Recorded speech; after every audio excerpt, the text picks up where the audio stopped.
سب کچھ ہو بیوی نہ ہو تو تنہائی کا احساس مار دیتا ہے۔ بیوی کے بغیر کوئی زندگی نہیں ہے اور خامد کے بغیر عورت کی کوئی زندگی نہیں ہے۔ قریب ترین رشتہ بیوی ہے۔ جو سسرال میں زیادتی ہو رہی ہے میں اس کے ازالہ کی کوشش کر رہا ہوں۔ تو ہم ایک ہندی معاشرے سے متاثر ہیں جہاں بیوہ کی کوئی سنوائی نہیں، مطلقہ کی کوئی سنوائی نہیں۔ اور تمہیں عجیب بات بتاؤں، یورپ میں نظر آتا ہے عورت بڑی آزاد ہے، یورپ کی عورت پر یہاں سے بھی زیادہ ظلم ہوتا ہے۔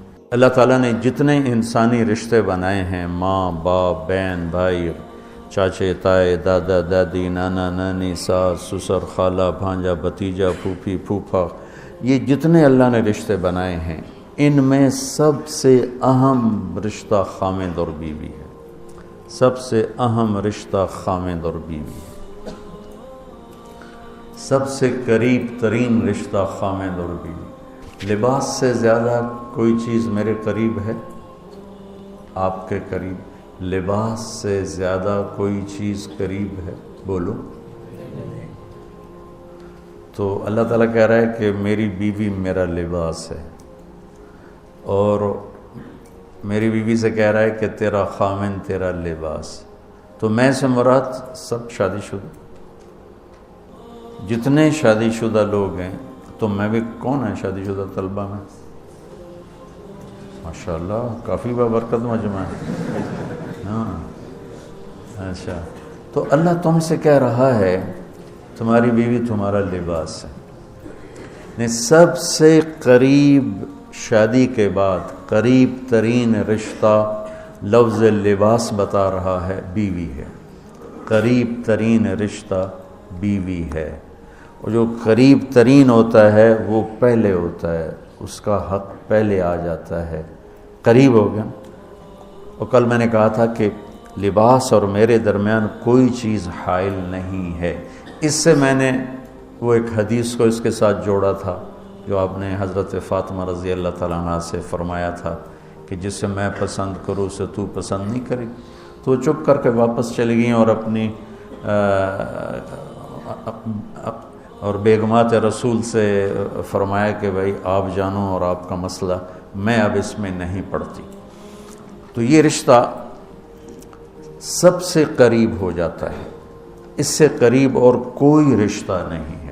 جب یہ سب سے زیادہ قریب ہے تو اس کے حقوق بھی سب سے پہلے ہوں گے، اس کا حق بھی سب سے پہلے ہوگا، اس کا خیال بھی سب سے پہلے ہوگا۔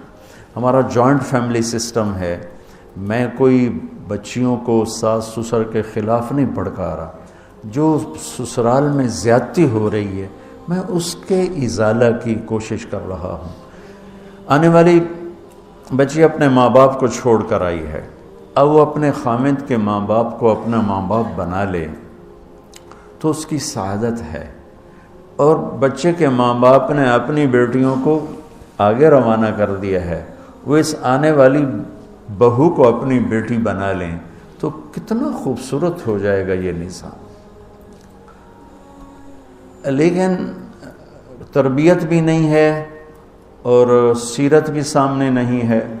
مجھے حدیث یاد آ گئی، میرے نبی نے فرمایا یہ جو میرے انصار مدینہ ہیں، سنو بڑی عجیب حدیث ہے، یہ جو میرے انصار مدینہ ہیں یہ اتنے اچھے ہیں، ان کے گھر کسی کی بیٹی جب شادی ہو کے آتی ہے تو اسے یہ احساس ہی نہیں ہوتا میں سسرال میں ہوں یا ماں باپ کے پاس ہوں۔ یہ میں چاہتا ہوں، یہ میری تشریح میں کوئی کمی زیادتی ہو جاتی ہوگی، کوئی سائڈ زیادہ بیان ہو جاتی ہے، کوئی کم ہو جاتی ہے، لیکن میں یہ چاہتا ہوں۔ یہ حدیث مجھے اللہ نے ابھی یاد دلوائی ہے، حیات الصحابہ میں ہے، جلد اول میں ہے، کہ آپ نے فرمایا کہ یہ جو میرے انصار، میں دوبارہ کہہ رہا ہوں، یہ جو میرے انصار مدینہ ہیں یہ اتنے قابل تعریف ہیں کہ ان کے گھر جب کسی کی ڈولی اترتی ہے تو اس آنے والی بچی کو یہ احساس نہیں ہوتا کہ میں اپنے گھر میں ہوں یا سسرال کے گھر میں۔ میرے عزیزو، کم از کم تم جو میری اولاد ہو، تم میری روحانی اولاد ہو، تم تو میری بات کو آگے چلاؤ کہ تم اپنے گھر کو، اپنی بیوی کو اس طرح رکھو، اپنے ماں باپ کو بھی اس پہ تیار کرو، اپنی بہنوں کو اس پہ تیار کرو. ایک رخ تنقید دی، اے کر دی بھائی، اے کر دی بھائی. یہ سارا یہ میرا ماحول ہے. پتہ اٹھیندی کیویں، باندھی کیویں، ٹردی کیویں، یہاں تک یہ ساری کانوں سنی بات ہے. تو بچے کے ماں باپ کہیں ہماری بیٹیوں کی تو شادی ہو گئی، اللہ نے ہمیں بیٹی دے دی ہے، اب ہم اس کو بیٹی بنا کے رکھیں گے. اور آنے والی کہے کہ میرے ماں باپ کو تو میں نے چھوڑ دیا، اب میرے خامند کے ماں باپ میرے ماں باپ ہیں، میں نے ان کے پاؤں دھو کے پینے ہیں، تو خود اپنی خوشی سے سارے گھر کی خدمت کرے، کون روکتا ہے؟ لیکن جو ہمارا ایک جابرانہ ماحول ہے، اس نے اس رشتے کو توڑ کے رکھ دیا ہے. یہ جو آنے والی لڑکی ہے اس کے ذمہ ہے نسل تیار کرنا. نسل، میری بہو سے میری نسل چلے گی اور میں اسی پر جوتا اٹھا کے کھڑا ہوں، کتنی بڑی زیادتی. ماں یہ نہیں سوچتی کہ میری نسل جو چلے گی اس لڑکی سے چلے گی. اب ساس اگر یوں سوچے کہ میری نسل اس سے چلے گی، سسر یوں سوچے میری نسل اس سے چلے گی، خامند یوں سوچے یہ میری نسل اس سے چلے گی، خامند کی بہنیں یوں سوچے ہمارے بھائی کی، ہمارے باپ کی نسل اس سے چلے گی، تو ہم اس کو عزت دیں، محبت دیں، پیار دیں. تو وہ پاگل ہے جو تمہیں کاٹ کھائے گی یا تم سے لڑے گی. اس کو تانے اتنے ملتے ہیں، ذلت اتنی ملتی ہے. اور میں نے جیسے کہا لباس سب سے قریب ہے، تو اس کے بعد بیوی کا حق سب سے پہلے آ جاتا ہے. ماں باپ کی طرف سے زیادتی آئے تو تمہارے ذمہ ہے اپنی بیوی کو بچاؤ، اللہ کے واسطے اپنی بیویوں کی حفاظت کرو. ہاں تمہاری بیوی کی طرف سے زیادتی آئے تو اللہ کے واسطے ماں باپ کی حفاظت کرو. تو اس کا مطلب یہ نہیں کہ تم ڈنڈا اٹھا لو، اپنے اخلاق ایسے بناؤ، سپرنگ بن جاؤ. سپرنگ جو فریشر سے کو قبول کر کے دب کر کے نیچے چلا جاتا ہے، نیچے جانے میں جڑ جانے کا نظام چھپا ہوا ہے کہ جھک جاؤ. ماں باپ ناراض ہو ان کے پاؤں پکڑ لو، بیوی ناراض ہو اس کے پاؤں پکڑ لو. ذلت میں عزت چھپی ہوئی ہے، ساری زندگی کا تجربہ بتا رہا ہوں. ذلت اللہ کی رضا کے لیے ذلت اٹھانے میں عزت چھپی ہوئی ہے. ہن لباس لکم. کتنا ہی مجھے غصہ چڑھا ہو میں اپنے کپڑے پھاڑوں گا. مجھے غصہ آ گیا میں نے اپنے کرتے پھاڑنے میں، کسی یہ پاگل تو کرے گا، سمجھدار دوے دا کرتا پاڑے گا، اپنا نہیں پاڑے گا. اب مجھے بیوی پہ غصہ چڑھ گیا تو میرا لباس ہے، اس کو تار تار کر دوں، گالیاں دوں، تھپڑ ماروں. تو ایسے جیسے میں اپنے کرتے کو پھاڑ رہا اور اپنے کرتے کو تار تار کر رہا. بیوی کو غصہ چڑھے تو وہ اپنے کپڑے پھاڑتی ہے. کپڑوں کے لیے کتنے حفاظتی نظام ہیں، الماریاں بنی ہوئی ہیں اور ہینگر بنے ہوئے ہیں، کریز خراب نہ ہو. ہم کھاتے ہوئے کیا کرتے ہیں، آگے اگر کپڑے نئے پہنے ہوں تو آستینیں چڑھا لیتے ہیں کہ کہیں کوئی شوربہ کچھ سالن ادھر نہ لگ جائے، ادھر نہ لگ جائے. میں جب بھی بیٹھتا ہوں تو میری بیوی کہتی ہے آستینیں چڑھاؤ، آستینیں چڑھاؤ، لگ نہ جائے. اور آگے ہم کیا کرتے ہیں، تولیہ رکھتے ہیں، نیپکن رکھتے ہیں، رومال رکھتے ہیں. بڑے بڑے ہوٹلوں میں جاؤ تو پہلے وہ ساتھ رکھا ہوتا ہے کہ کوئی کھانے کا ذرہ گرے، سالن کا کوئی قطرہ گرے تو آپ کے کپڑے خراب نہ ہوں. ہم کیچڑ میں جا رہے ہوں تو ہم اپنے پاؤں گندے کر لیتے ہیں، کپڑے گندے نہیں ہونے دیتے. اپنے شلوار اوپر کر لیتے ہیں، پتلون اوپر کر لیتے ہیں، پاجامہ اوپر کر لیتے ہیں. تو جب کہیں سے کوئی آنے لگے ایسی ناگواریاں تو اپنے اوپر لے لو، بیوی پہ نہ آنے دو. ہم کپڑا بچاتے ہیں یا پاؤں بچاتے ہیں؟ کپڑا بچاتے ہیں. شلوار اوپر ٹانگ لیتے ہیں، کرتے کو یوں سمیٹ لیتے ہیں.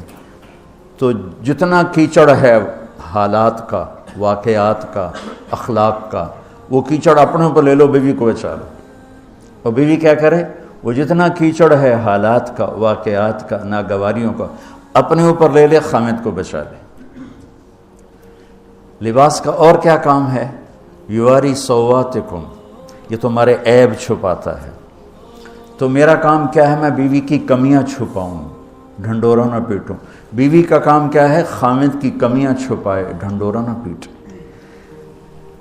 دوسرا کام کیا ہے لباس کا؟ وریشہ، لباس مجھے خوبصورت بناتا ہے۔ یہ ایک واحد رشتہ ہے جو زندگی کو خوبصورت بناتا ہے۔ سب کچھ ہو بیوی نہ ہو تو تنہائی کا احساس مار دیتا ہے۔ اس سے ایک اور مطلب نکلتا ہے کہ لباس کے بغیر ایک لمحہ گزارا نہیں۔ سارا دن پانی نہیں پیتے ہیں نا، اب میں بیان میں پانی پی رہا ہوں، لیکن 16 گھنٹے تو گزارے ہیں نا، پانی نہیں پیا، کھانا نہیں کھایا، 16 سیکنڈ لباس کے بغیر گزار سکتے ہیں؟ بولو۔ کوئی بھی کمرے میں نہ ہو، تم تنہا ہو، تم کپڑے اتارو تو تم اپنے آپ کو عجیب فیل کرو گے، تم خود اپنے آپ کو چادر میں چھپانے کی کوشش کرو گے۔ ان لباس ایک ایسی زبردست ضرورت ہے بلا دلیل کہ تم تنہا کمرے میں بھی کپڑے اتارو تو تم اپنے آپ کو عجیب سا محسوس کرتے ہو۔ اس سے پتہ چلا کہ بیوی کے بغیر کوئی زندگی نہیں ہے اور خامد کے بغیر عورت کی کوئی زندگی نہیں ہے۔ یہ ہمارا بدبخت معاشرہ ہندی کہ کسی بچی کو طلاق ہو جائے وہ گل سڑ کے مر جاتی، اس کی شادی نہیں ہوتی۔ کوئی جوان بچی بیوہ ہو جائے وہ سسک سسک کے مر جاتی، اس کی شادی نہیں ہوتی۔ کوئی 40-50 سال کا ہو جائے مرد، اس کی بیوی مر جائے، کوئی اس کو لڑکی دینے کے لیے تیار کوئی نہیں۔ اور لباس کا لفظ بتاتا ہے کہ شادی کے بغیر انسان ننگا ہے، اور ننگے انسان کا کوئی کہیں بھی گزارا نہیں ہے۔ لفظ لباس بتاتا ہے کہ ہم اس چیز کو رواج دیں کہ شادیاں ہوں، بیوہ کی شادی ہو، مطلقہ کی شادی ہو، کوئی اس کی بیوی مر جاتی ہے۔ حضرت ابن مسعود کا فرمان ہے اگر میری موت میں 10 دن باقی ہوں تو بھی میں شادی کر لوں گا اگر میری بیوی مر جائے تو۔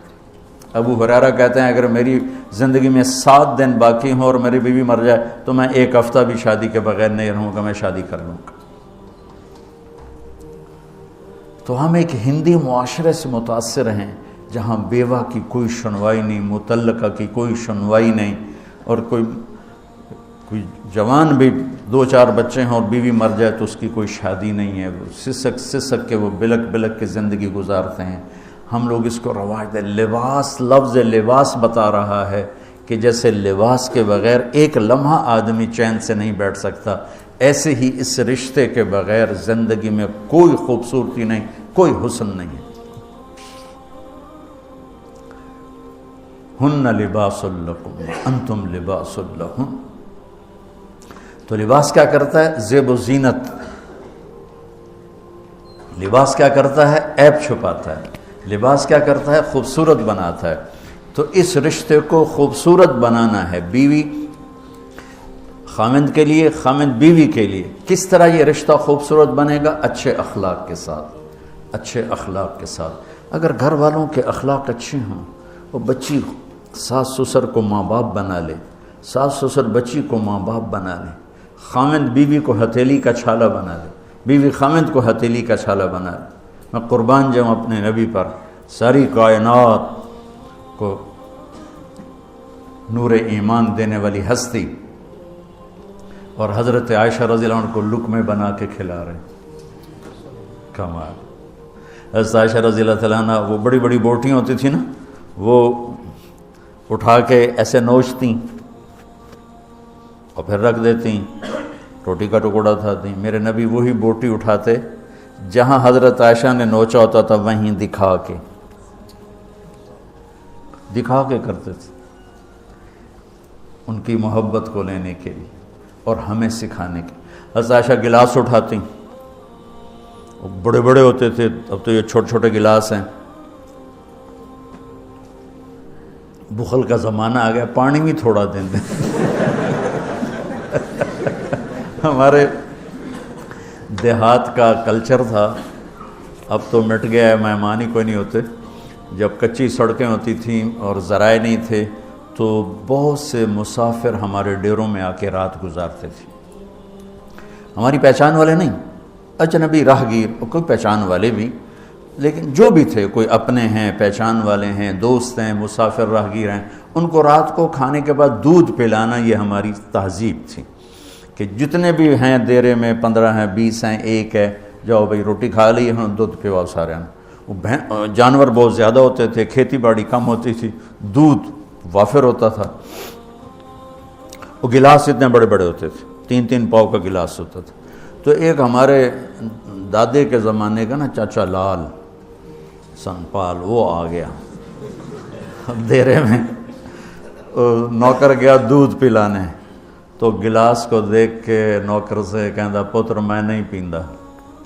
اسا کہا چاچا کیوں نہیں پینا؟ اسا کہا 2 تو ود پیواں تو بے غیرت بنا، تے 2 تے میرا گزارا نہیں جا رہا میں نہیں پیندا۔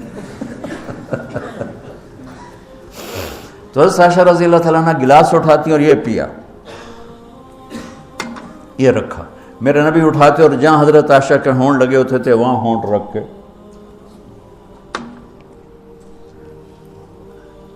یہ زندگی سکھائی ہے۔ یا عائشو، کیا محبت سے بولا عائشہ نے، یا عائشو، یہ عاشقانہ انداز ہے، محبوبانہ انداز ہے۔ یا حمیراء، عائشہ آؤ دوڑ لگائیں۔ عائشہ مجھے پتہ چل جاتا جب تو میرے اوپر ناراض ہوتی ہے۔ حضرت عائشہ نے کہا وہ کیسے؟ کہ جب تو میرے اوپر ناراض ہوتی ہے نا تو یہ نہیں کہتی مجھے رب محمد کی قسم، تو کہتی مجھے رب ابراہیم کی قسم۔ جب تو میرے اوپر راضی ہوتی ہے تو کہتی ہے مجھے رب محمد کی قسم، اور جب تو میرے اوپر ناراض ہوتی ہے تو کہتی مجھے رب ابراہیم کی قسم۔ کہ یا رسول اللہ صلی اللہ علیہ وسلم نام ہی آپ کا نہیں لیتی، میرا تو دل آپ پہ گیا، میری جان قربان ہے آپ پر۔ عرب کے ماحول میں اظہار عشق عیب تھا بیوی سے، ہاں معشوق سے اظہار عشق ساری شاعری بھری پڑی، تم نے شعراء جاہلیت پڑھو یا بعد کو پڑھو، بھری پڑی۔ وَهَلْ تَبْكِينَ لَيْلَا إِذَا مِتُّ قَبْلَهَا وَقَامَ عَلَى قَبْرِ النِّسَاءُ النَّوَائِحُ لَيْلًا كَمَا لَوْ أَصَابَ الْمَوْتُ لَيْلًا بَكَيْتُهَا وَجَادَ لَهَا دَمْعًا مِنَ الْعَيْنِ الصَّافِحُ وَأَغْبِطُ مِنْ لَيْلًا بِمَا لَا أَنَالُهُ بَلَا كُلُّ مَا قَرَّتْ بِهِ الْعَيْنُ طَائِعُ وَلَوْ أَنَّ لَيْلًا، دیکھو لیلہ لیلہ لیلہ 4 شعر ہیں، لیلہ ہر شعر میں لیلہ۔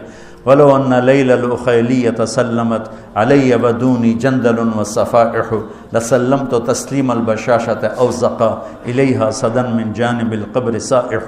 وہ بڑے زور شور سے لیلہ لیلہ لیلہ اپنے اشعار میں کہہ رہا ہے، لیکن بیوی سے اظہار عشق عیب، موت، اس ماحول میں جس میں بیوی سے اظہار عشق ایک عیب تھا اور معشوق سے اظہار عشق شاعری بھری پڑی۔ ترکت ہوا لیلا وسعد بمعزل، کیا کیا خوبصورت شاعری ہے۔ بے بالشموس الجانحات غواربا، اللہ بساط من الحریر جلاببا حاولنا تفدیتی وخفنا مراقبا فوضعنا ایدیہن فوق ترائب۔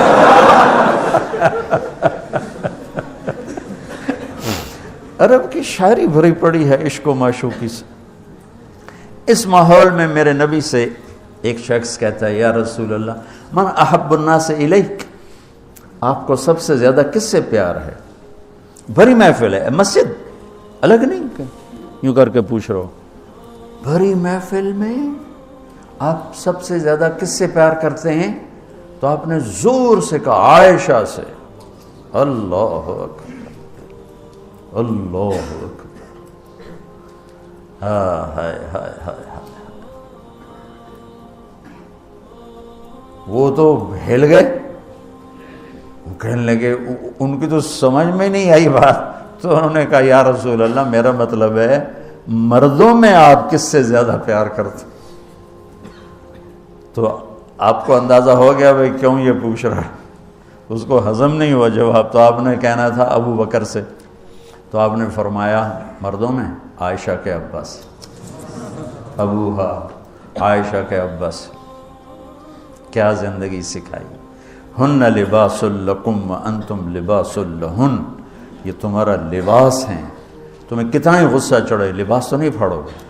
تمہیں غصہ چڑھے بیوی کو بے عزت نہ کرو. بیوی کو غصہ چڑھے تو کرتا پھاڑے گی، اپنا دوپٹے کو آگ میں ڈالے گی نہیں، اس کو بچائے گی. صرف پاگل یہ کام کرتا ہے. اسی ایک لفظ لباس کے اندر زندگی گزارنے کا پورا طریقہ موجود ہے. اور اسی کے اندر بیواؤں کی، مطلقہ کی، رنڈوے کی شادی کا اشارہ خوبصورت موجود ہے کہ لباس کے بغیر تو ایک لمحہ انسان نہیں گزار سکتا. تو اس کو رواج دینا یہ ہمارے ذمے ہے، اور اپنے نبی کی معاشرت کو بتانا یہ ہمارے ذمے ہے. ہم تو ان مسائل میں پڑ گئے جن کا نہ جنت سے تعلق ہے نہ جہنم سے تعلق ہے. الٹا وہ مسائل جس میں زیادہ اختلاف ہے اس میں زیادہ بولنا، زیادہ تقریریں کرنا، اس چیز نے ہمیں اپنی منزل سے بہت دور کر دیا. ہم کھو گئے ہیں، کہیں اور چلے گئے ہیں. تو اس عرب کے ماحول میں میرے نبی نے لباس بنا کے دکھایا. صفیہ رضی اللہ تعالیٰ عنہ چھوٹے قد کی تھیں، اونٹ پہ سواری کے لیے وہ خود نہیں کر سکتی تھی. آپ نے اپنا گھٹنا آگے کر دیا. حضرت صفیہ نے آپ کے گھٹنے پر پاؤں رکھا اور اس کو زینہ بنا کے آپ نے ان کو اوپر چڑھایا. زینہ بنا کے.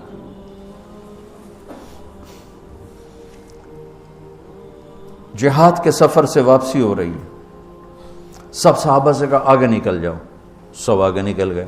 اتنا نکلے کہ غائب ہو گئے، نظر نہیں آ رہے. تو آپ نے کہا عائشہ دوڑ لگائیں. اللہ، عائشہ دوڑ لگائیں. ہم نے کہا جی لگائیں. تو حضرت عائشہ فرماتی ہیں میں نے دوڑ لگائی، میں آگے نکل گئی، آپ پیچھے رہ گئے. کچھ سال گزر گئے، جہاد کے سفر سے واپسی ہو رہی. آپ نے کہا عائشہ دوڑ لگائیں. میں نے کہا جی لگائیں. ہم نے کہا چلو بھائی آگے چلے جاؤ. سب آگے چلے گئے، غائب ہو گئے. تو کہنے لگے میں نے دوڑ لگائی، میں موٹی ہو گئی تھی، میں پیچھے رہ گئی، آپ آگے نکل گئے. تو آپ نے کہا حاضی بتلک، اب ہمارا تیرا حساب برابر ہو. آپ بچوں زندگی تو پڑھو کہ تمہارے نبی نے کیا خوبصورت زندگی گزاری ہے. ایک صحابی کہتے ہیں دائم الفکرہ متواصل الاحزان، کیسے تھے ہمارے نبی؟ تو وہ جواب دیتے ہیں بڑے غمگین، بڑے فکر مند. ٹھیک ہو. یہی سوال ایک شخص حضرت عائشہ سے کرتا ہے کیسے تھے ہمارے نبی؟ کہتی ہیں کان ضحاکن بسامن، بڑے ہنسنے والے، بڑے مسکرانے والے. ایک کہہ رہا ہے بڑے غمگین، بڑے فکر والے. ایک کہہ رہی ہیں بڑے ہنسنے والے، بڑے مسکرانے والے. یہ فرق کیوں ہے؟ ایک نے دیکھا ہے مسجد کے ماحول میں، وہاں نبوت کی ذمہ داری مقدم ہے اور اس کا احساس آپ پر وزن ڈال رہا ہے. اما عائشہ نے دیکھا مسکراتا ہنستا کہاں؟ گھر میں آپ مسکرانے والے ہیں، آپ ہنسنے والے ہیں. اور نبوت کی ذمہ داری ہے، درد بھی ہے، لیکن اس کو اندر چھپا لیا ہے. اب بیگم کو ہنس کے دکھا رہے ہیں، خوش ہو کے دکھا رہے ہیں اور ان کے ساتھ لاڈ کر رہے ہیں، ان کے ساتھ پیار کر رہے ہیں. وہ جو حدیث ام زرع ہے شمائل ترمذی کی، کتنی لمبی چوڑی وہ لایانی کہانی ہے اور آپ نے بیٹھ کے ساری سنی. آج کا تو کوئی بزرگ ہو تو کہتا ہو تو کیا لایانی شروع کر دی، اتنی دیر میں تو ذکر ہو سکتا تھا. بیوی کے ساتھ لایانی بھی عبادت. وہ لایانی تو ہوتی نہیں بیوی کے ساتھ. جہاد کا سفر ہے، جہاد کا، اور سفر کے لیے تیاری کا اعلان اور کوچ کا اعلان. حضرت عائشہ اونٹنی پہ بیٹھیں، گلے میں دیکھا ہار کوئی نہیں. کہا یا رسول اللہ میں تو نہیں جاؤں کہ میرا ہار گم ہو گیا، میرا ہار پہلے ڈھونڈوائیں. سارے لشکر کو ہار پہ لگا دیا. آپ کہتے تیرا دماغ خراب ہے، میں جہاد میں تیرے لاڈ اٹھاؤں اور تیرے ہار کے پیچھے میں سفر کینسل کروں؟ چلو چلو. آپ نے کہا چلو بھائی عائشہ کا ہار ڈھونڈو. سارے ہار ڈھونڈنے میں لگ گئے سارے. یہ میں کہاں سے کوئی میں فرضی قصے بیان کر رہا ہوں، گھڑ گھڑ کے بیان کر رہا ہوں؟ تمہیں اپنے حبیب کی سیرت سے اٹھا کے دے رہا ہوں. کوئی آپ کسی سیر پہ نہیں نکلے تھے کہ کوئی بات نہیں سفر کینسل کرو، جہاد کا سفر ہے اور آپ کہہ رہے ہیں عائشہ کا ہار ڈھونڈو۔ آپ دیکھ رہے تھے کہ آگے عورتوں کے ساتھ کتنے کتنے ظلم ہوں گے۔ تم کو بھی سنو ان کی چیخیں اور آہیں جو میں سنتا ہوں تمہارے کلیجے پھٹ جائیں کہ کس قدر ظلم ہے۔ اور تمہیں عجیب بات بتاؤں، یورپ میں نظر آتا ہے عورت بڑی آزاد ہے، یورپ کی عورت پر یہاں سے بھی زیادہ ظلم ہوتا، دیکھنے میں وہ آزاد نظر آتی، لیکن اوف اللہ اللہ۔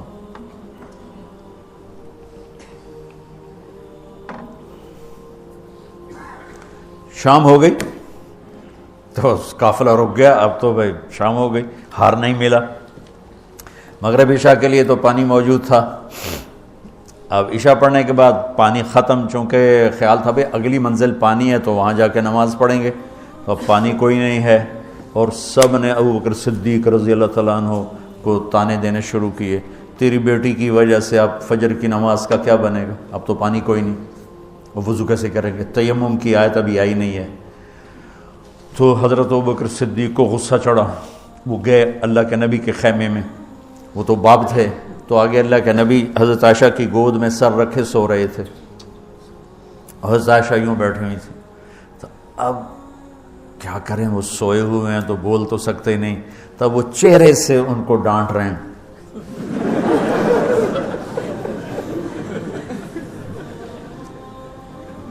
اور آگے بڑھ کے انگلی یہاں ماریں ٹک یوں، وہ کہتی میں ایسے ہو گئی تاکہ انگلی کے درد سے میں یوں نہ ہوں کہیں اللہ کے نبی جاگ نہ پڑیں، تو ٹک ٹک ٹک ٹک، تیری وجہ سے آج سارے صحابہ تکلیف میں اور پانی کوئی نہیں ہے، گویا چہرے سے سارا کچھ کہہ رہے ہیں، یوں کر رہے ہیں، چہرے سے سارا کچھ بتا رہے ہیں، اور غصے میں باہر آ گئے۔ اللہ کے نبی کی آنکھ کھلی، پتہ چلا پانی کوئی نہیں، نماز کا ٹائم ہے، اللہ نے کہا چلو فتیمموا صعیدا طیبا، چلو بھائی مٹی سے تیمم کرو، ہم نے تمہیں پانی سے بھی بے نیاز کر دیا۔ تو پھر سعد بن عبادہ کہنے لگے ابو بکر تیرے گھرانے کی یہ پہلی برکت تھوڑا ہی ہے، اور بھی بڑی برکتیں پہلے ملی ہیں، پہلے سب ناراض ہو رہے تھے، پھر سارے خوش ہو گئے کہ یہ کیا مل گیا، اللہ نے ہمیں تیمم دے، کسی امت کو تیمم نہیں ملا۔ دیکھو نا، یوں کر کے کر لو، اس سے کوئی پاک ہوتا ہے، اور پھر یوں ایسے کر لو، چلو بھائی غسل سے بھی فراغت ہو گئی، پانی کوئی نہیں ہے تو ہمیں غسل کی ضرورت پڑ گئی ہے، تو اتنا ہی کام ہے، ضربتان۔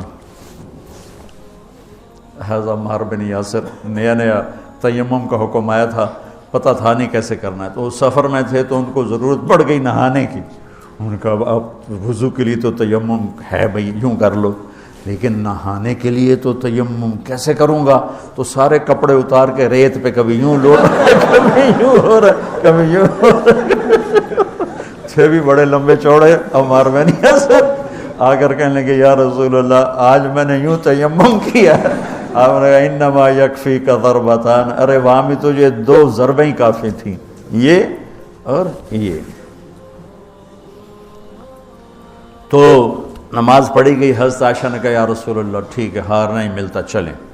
جب میرے نبی سے اماں عائشہ نے کہا چلیں، تب آپ نے کہا چلو، وہ جب اونٹنی کو اٹھایا تو ہار اس کے نیچے گرا پڑا، وہ دھاگا ٹوٹا اور پھسل کے نیچے چلا گیا، وہ سارے ادھر ادھر ڈھونڈتے رہے، اونٹنی کو کسی نے اٹھایا نہیں۔ اللہ نے تیمم کی رخصت دینی تھی، اور ایک ہمیں خوبصورت زندگی کا درس دینا تھا کہ اتنے بڑے سفر میں بھی بیوی کے لاڈ کو مقدم کیا، ضرورت کو نہیں۔ ہار ضرورت ہے؟ بولو بولو، اس لیے کہلوانا چاہتا ہوں کہ تمہیں مشکل سبق بتا رہا ہوں، یہ یہاں کرسی پہ بیٹھ کے بتانا بہت آسان ہے، جب ناگواری آتی ہے پھر پتہ چلتا ہے کہ اب اپنے آپ کو سنبھالنا کیسے۔ اگر ناگواریوں کو سہنا سیکھ جاؤ گے تو تمہارا گھر جنت بن جائے گا، اگر ناگواریوں کو اگلنا شروع کرو گے تو تم اپنے گھر کو جہنم بنا لو۔ یاد رکھنا، شکل صورت چند دن، روپیہ پیسہ 1 دن بھی نہیں، کپڑے زیور گاڑیاں چند دن، اور اخلاق موت تک ساتھ دیتے۔ اخلاق کا حسن کبھی باندھ نہیں پڑتا، اخلاق کے حسن و جمال کو کسی میک اپ کی ضرورت کوئی نہیں۔ بمکارم الاخلاق کن متخلقا لیفوہا ثناء جدک العطر الثنی فاصدق صدیقک ان صدقت صداقتا فادفع عدوک باللتی فاذا الذی. ضمیری کہتے ہیں کہ ایسے اخلاق بنا کہ تم مشک کی طرح مہکے، اس دوست کو دوست بن کے دکھا. اور فادفع عدوک باللتی فاذا الذی، یہ مصر آپ کی فصاحت پر پتہ بتاتا ہے کہ کیا کمال سے آیت کو اس مصرے میں فٹ کیا. فادفع عدوک باللتی فاذا الذی، ادفع باللتی ہی احسن فاذا الذی بینک وبینہ عداوۃ کانہ ولی. فادفع عدوک باللتی فاذا الذی.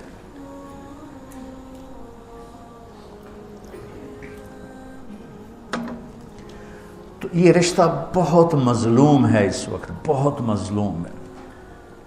بے شک کہیں آنے والی لڑکی ایسی بے وقوف ہوتی ہے کہ تہس نہس کر دیتی. لڑکی کے ماں باپ اتنے بے وقوف ہوتے ہیں کہ بچی کو دینے کے بعد بھی اپنے کنٹرول میں رکھتے ہیں. وہ بیچاری نہ ادھر کی ہوتی ہے نہ ادھر کی ہوتی ہے. کہتی میں تینوں پالیا ہے، تو میری مننی ہے کہ اپنے خامن دی مننی ہے. حالانکہ جب قبول کیا کا لفظ کہہ دیا، اب سب سے بڑا حق خامد کا ہے. جب لڑکے نے کہہ دیا قبول کیا تو سب سے بڑا حق اب بیوی کا ہے. میرے نبی نے اس رشتے کو خوبصورت کر کے دکھایا، حسین کر کے دکھایا، اور اس وقت سارے ملک میں ایک آگ لگی ہوئی ہے، اور اس کے پیچھے اور کوئی بڑے اسباب نہیں، صرف بد اخلاقی ہے، صرف بد اخلاقی. اس ایک آیت کو بچوں ذہن میں، ہن لباس لکم، میری بیوی میرا لباس ہے. جتنی میں لباس کی حفاظت کرتا ہوں اتنا میں اس رشتے کی حفاظت کر لوں، میرا گھر آباد ہو جائے. میرا خامند میرا لباس ہے، میں جتنا اپنے لباس کی حفاظت کرتی ہوں اتنی اپنے خامند کی حفاظت کر لوں، میرا گھر آباد ہو جائے. تو یہ بہت خوبصورت تشبیہ ہے، بہت خوبصورت تعبیر ہے جو میرے رب یہاں لے کر آئے ہیں، اور زندگی گزارنے کا طریقہ. اور دوسری بات دیکھو، اللہ اس آیت کو لائے ہیں روزے کے فرض میں. یہ ابھی بات سمجھ میں آئی ہے.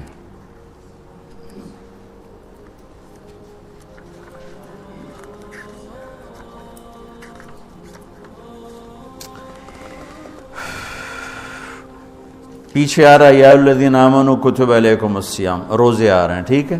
یہ سارا روزہ آ رہا ہے، یہ سارا روزہ آ رہا ہے. اذا سالک عبادی، اس میں دعا آ گئی. پھر احل لکم لیلۃ الصیام الرفث، یہ معاشرت آ گئی. اس کے بعد پھر اللہ تعالیٰ بتا رہا کلوا واشربوا حتی یتبین لکم الخیط الابیض. فرض روزے کے درمیان معاشرت کو اللہ نے ذکر کیا ہے. فرض روزے کے اوپر بھی روزہ ہے، نیچے بھی روزہ ہے، درمیان میں معاشرت ہے. یہ ایک بات ابھی ذہن میں آئی ہے کہ ہم روزے کو جتنی اہمیت دیتے ہیں، عبادات کو ہم جتنی اہمیت دیتے ہیں، اتنی اہمیت ہم معاشرت کے احکام کو نہیں دیتے. ہم معاشرت کو سمجھتے ہیں دنیا داری ہے، میں بیوی سے ہنس رہا ہوں، کھیل رہا ہوں، میں اس کے پاس بیٹھوں، وہ میرے پاس بیٹھی ہے، ہم کوئی گھر کی بات کر رہے ہیں، ہم اسے دنیا داری سمجھتے ہیں. اور میرا رب اوپر روزہ، نیچے روزہ، اور بیچ میں لباس لکم. کیا عجیب بات نہیں؟